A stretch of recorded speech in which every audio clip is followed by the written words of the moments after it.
Anxiety और phobia. घबराहट एक आम इंसानी एहसास है।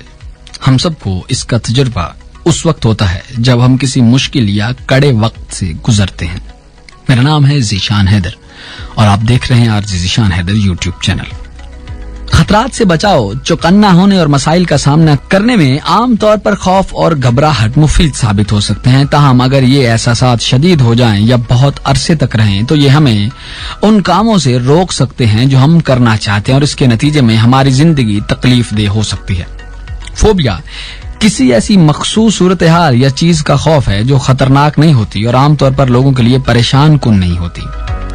घबराहट की अलामात क्या है? घबराहट की ज़हनी अलामात की हम बात करें तो उसमें हर वक्त परेशानी का एहसास रहना, थकन का एहसास रहना, तवज्जो मरकूज ना कर पाना, चिड़चिड़ेपन का एहसास होना या नींद के मसाइल होना। जबकि जिस्मानी अलामात की बात करें तो उसमें दिल की धड़कन तेज महसूस होना, ज्यादा पसीना आना, पट्टों में खिंचाव और दर्द होना, सांस का तेजी से चलना, सर का चकराना, बेहोश हो जाने का डर होना, बदहजमी और असहाल वगैरह हैं। घबराहट का शिकार अफराद इन अलामात की वजह से ये समझते हैं कि इन्हें कोई शदीद जिस्मानी बीमारी हो गई है। घबराहट से इन अलामात में और ज्यादा इजाफा हो जाता है।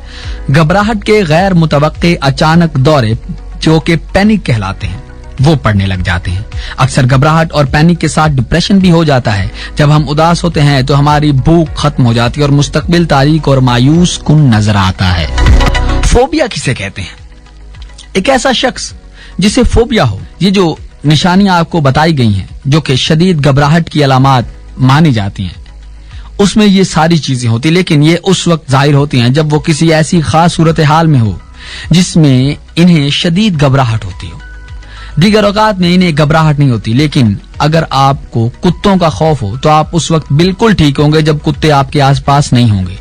अगर आपको बुलंदी का खौफ हो तो जमीन पर आप ठीक रहेंगे। अगर आप हुजूम का सामना ना कर सकते हो तो अकेले में आप आराम से रहेंगे। यानी कि जैसे ही आप वो चीजें जिन चीजों से आप डरते हैं वो आपके सामने आएंगी, आपका फोबियापन और आपकी घबराहट, आपका एंजाइटी लेवल फौरन अप हो जाएगा।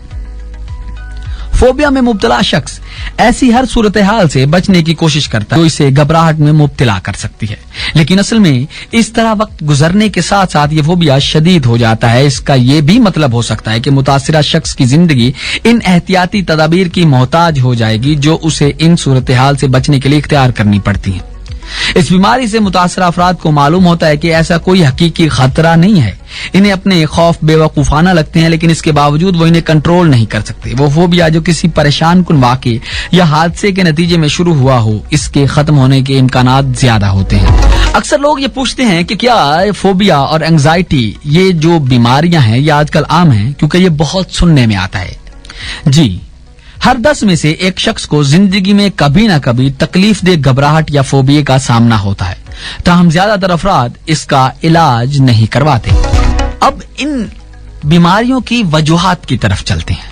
हम में से कुछ लोगों की तबीयत इस तरह की होती है कि वो हर बात पे परेशान रहते हैं। तहकीकात से पता चलता है कि इस तरह की तबीयत जीन्स के जरिए विरासत में भी मिल सकती है। ताहम वो लोग भी जो कुदरती तौर पर हर वक्त परेशान न रहते हों, अगर इन पर भी मुस्तकिल दबाव पड़ता रहे तो वो भी घबराहट का शिकार हो जाते हैं। कभी कभार घबराहट की वजह बहुत वाज़ेह होती है और जब मसला हल हो जाए तो घबराहट भी खत्म हो जाती है।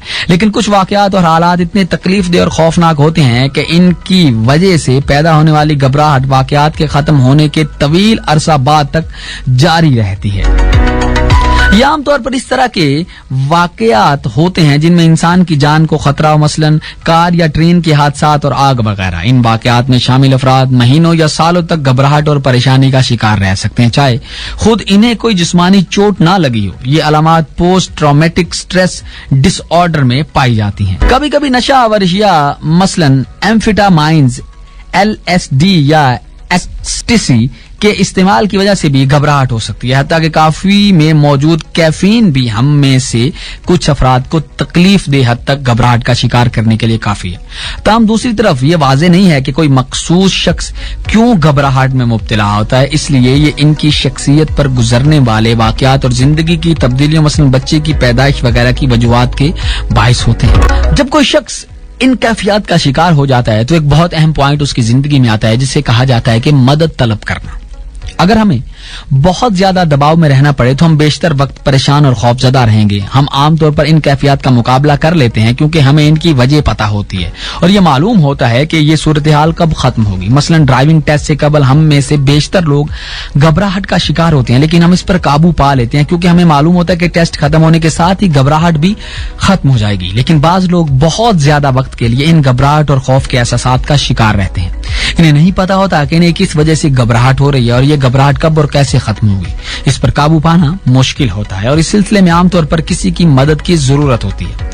अक्सर औकात लोग इस सिलसिले में मदद नहीं हासिल करना चाहते क्योंकि इन्हें ये लगता है कि लोग इन्हें पागल समझेंगे, जबकि हकीकत यह है कि घबराहट और खौफ में मुब्तला लोग शाज़ो नाज़र ही कभी शदीद किस्म के दिमागी बीमारियों में मुब्तला होते हैं। जितनी जल्दी मदद हासिल की जाए उतना ही बेहतर होगा, बजाय इसके कि खामोशी से तकलीफ बर्दाश्त की जाए। घबराहट और खौफ में मुब्तला लोग इन एहसासात के बारे में किसी से, हत्ता के घर वालों या करीबी दोस्तों से भी बात नहीं करते। इसके बावजूद ये साफ पता लग रहा होता है कि वो ठीक नहीं है। इस मसले में मुब्तला फर्द पिलाहट और तनाव का शिकार नजर आएंगे और मामूल की आवाजों, मसलन दरवाजे की घंटी या कार के हारन से भी बहुत ज्यादा चौंक जाएंगे। वो चिड़चिड़ेपन का शिकार होते हैं और इसकी वजह से करीबी अफराद से बहस मुबाहिसा भी कर सकते हैं, खास तौर पर उस वक्त जब इनको ये अंदाजा ना हो कि मरीज कुछ मखसूस काम क्यों नहीं कर पा रहा। गो के दोस्त और घर वाले घबराहट की वजह से होने वाली तकलीफ को समझते, काम इन्हें ये तमाम परेशानियां बिला वजह लगती हैं। अब आते हैं बच्चों में घबराहट और फोबिया की तरफ। अक्सर बच्चे कभी न कभी किसी वजह से डर जाते हैं। नशोनुमा के दौरान ये मामूल की बात है। मसलन छोटे बच्चे और अपनी देखभाल करने वाले अफराद से मानूस हो जाते हैं और अगर किसी वजह से वो इनसे अलग हो जाएं तो बच्चे परेशान हो जाते हैं और घबरा जाते हैं। बहुत से बच्चे अंधेरे या फर्जी वजूद जिन भूतों से डरते हैं, ये खौफ आमतौर पर बड़े होने के बाद खत्म हो जाते हैं और बच्चों की जिंदगी या इनके नशोनुमा को मुतासिर नहीं करते। ज्यादातर बच्चे स्कूल के पहले दिन जैसे अहम वाकयात के बारे में खौफजदा होते हैं, लेकिन बाद में ये खौफ खत्म हो जाता है और इस नई सूरत हाल के आदी होकर इससे लुत्फ अंदोज होने लग जाते हैं। नौजवानों का मिजाज अक्सर बदलता रहता है। इनकी परेशानियों की वजूहात मुख्तलिफ हो सकती हैं। मसलन वो कैसे लग रहे हैं, दूसरे लोग इनके बारे में क्या सोचते हैं, अमूमन लोगों से इनके ताल्लुकात कैसे होते हैं और खसूसन सिन्फ मुखालिफ के साथ ताल्लुकात कैसे हैं। इन परेशानियों के बारे में बातचीत करके इन पर काबू पाया जा सकता है। ताहम अगर ये परेशानियां बहुत ज्यादा बढ़ जाएं तो और लोग इस बात का अंदाजा कर सकते हैं कि वो स्कूल में अच्छी कारकर्दगी का मुजाहिरा नहीं कर रहे, इनका रवैया बदल गया, वो जिस्मानी तौर पर ठीक नहीं है। अगर कोई बच्चा या नौजवान ये महसूस करे कि परेशानी, घबराहट या खौफ इसकी जिंदगी तबाह कर रहे हैं तो इसे फैमिली डॉक्टर से जरूर मशवरा करना चाहिए। इस मसले के बारे में गुफ्तगू करना। एंजाइटी और फोबिया का शिकार लोगों की मदद कैसे होगी? ये इस सूरत में मददगार साबित होता है जब मसला फौरी नौयत का हो, मसलन शरीके हयात से अलहदगी, बच्चे की बीमारी या नौकरी का छूट जाना। किससे बात की जाए? ऐसे दोस्त या रिश्तेदारों से बात करें जिन पर आप एतमाद करते हैं या जिनकी राय को अहमियत देते हैं और जो आपकी बात अच्छी तरह सुनते हों। शायद वो भी ऐसे मसाइल से गुजर चुके हों या ऐसे किसी शख्स को जानते हों जो इन्हीं हालात का शिकार रहा हो। बात करने के मौके के साथ साथ हमें ये भी पता चल सकता है कि दूसरे लोगों ने ऐसे मसाइल का सामना किस तरह किया था। दूसरा हल है इसका कि पुरसकून रहना सीखिए। पुरसकून रहने का कोई मखसूस तरीका सीखना घबराहट और परेशानी पर काबू पाने में मुफीद साबित हो सकता है। ये ग्रुप की सूरत में भी सीखा जा सकता है, माहिरीन की मदद से भी, और इसके अलावा किताबों और वीडियो टिप्स के जरिए भी हम खुद ये तरीका सीख सकते हैं। इस अमल से उस वक्त सही फायदा होता है जब इसे बाकायदगी से किया जाए, बजाय इसके कि सिर्फ इस वक्त तक किया जाए जब इंसान किसी मसले का शिकार हो। एंजाइटी और फोबिया से बचने का अगला तरीका साइकोथेरेपी कहलाता है। ये बातचीत का एक ज्यादा जामे तरीका है जिससे हमें घबराहट की उन वजूहात को जानने में मदद मिल सकती है जिन्हें हम अब तक पहचान नहीं पाए।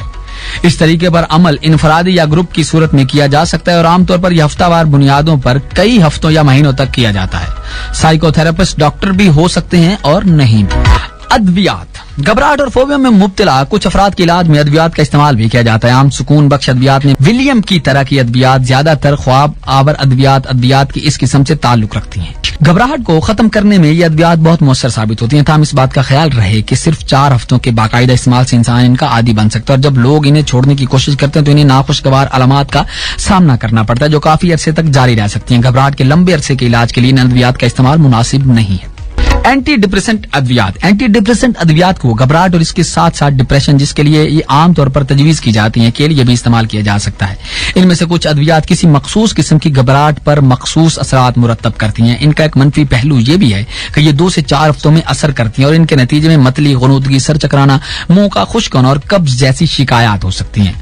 अगला पॉइंट है बेटा ब्लॉकर्स। बेटा ब्लॉकर्स आमतौर पर हाई ब्लड प्रेशर के इलाज में इस्तेमाल होते हैं। कम मिकदार में ये घबराहट से होने वाले जिस्मानी कपकपाहट को कंट्रोल करते हैं और लोगों से मुलाकात या पब्लिक में तकरीर करने से थोड़ी देर पहले इन्हें लिया जा सकता है। ये तहरीर जो आपके साथ शेयर की गई है ये Royal College of Psychiatrist UK और Department of Psychiatry Aga Khan University Karachi के किताबचे से आपके साथ शेयर की गई है। उम्मीद करता हूँ आपको आज की ये तहरीर बहुत अच्छी लगी होगी। लाइक कीजिए, कमेंट में अपना फीडबैक लिखिए और मन करे तो मेरा चैनल भी जरूर सब्सक्राइब कीजिएगा। बहुत शुक्रिया।